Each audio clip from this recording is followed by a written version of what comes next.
जाने मकर संक्रांति का इतिहास, महत्व और भारत में इसे कैसे मनाते हैं। नमस्कार दोस्तों, आज की वीडियो में हम बात करेंगे मकर संक्रांति के बारे में। यह त्योहार क्यों मनाया जाता है, इसका पौराणिक और खगोलीय महत्व क्या है और इसे भारत के अलग अलग राज्यों में किस तरह से मनाया जाता है। तो चलिए बिना समय गंवाए शुरू करते हैं। तो क्या है मकर संक्रांति का परिचय और उत्पत्ति की कथा। मकर संक्रांति भारत का एक प्रमुख हिंदू त्योहार है जो हर साल 14 या 15 जनवरी को मनाया जाता है। इस दिन सूर्य मकर राशि में प्रवेश करता है और उत्तरायण होना शुरू करता है। पौराणिक कथाओं के अनुसार यह दिन भगवान सूर्य को समर्पित है।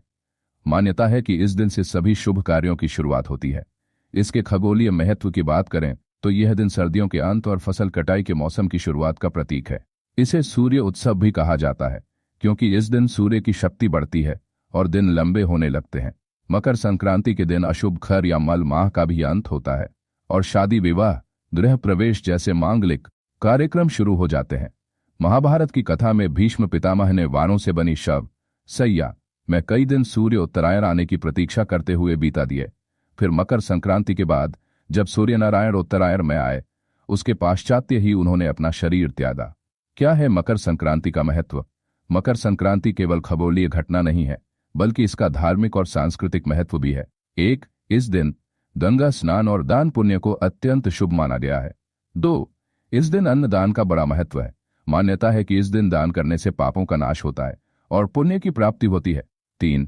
यह त्योहार नई फसलों की खुशहाली और जीवन में समृद्धि लाने का संदेश देता है। कैसे और किस नाम से मनाई जाती है। मकर संक्रांति भारत के विभिन्न राज्यों में, भारत के हर राज्य में मकर संक्रांति को अलग अलग नामों और परंपराओं के साथ मनाया जाता है।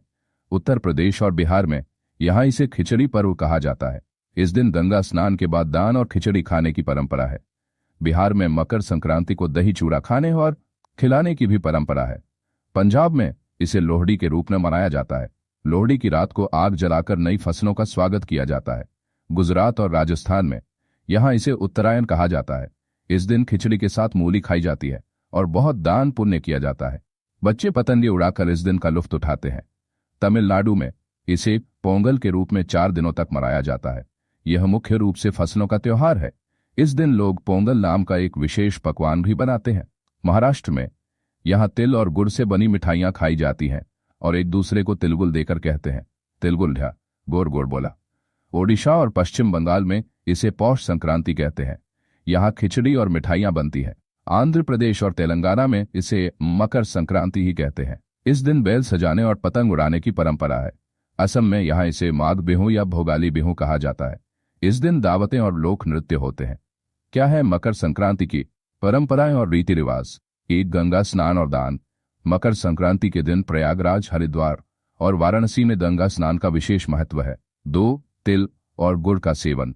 तिल और गुड़ से बनी मिठाइयां खाने और बांटने की परंपरा भाईचारे और मिठास का प्रतीक है। 3. पतंगबाजी। गुजरात, राजस्थान और महाराष्ट्र में पतंग उड़ाना मुख्य आकर्षण है। 4.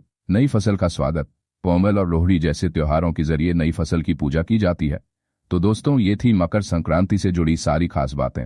ये त्योहार केवल एक खगोलीय घटना नहीं बल्कि हमारी परंपराओं और जीवन शैली का अभिन्न हिस्सा है। अगर आपको यह जानकारी पसंद आई हो तो वीडियो को लाइक और शेयर करें और चैनल को सब्सक्राइब करना न भूलें। मकर संक्रांति की हार्दिक शुभकामनाएं।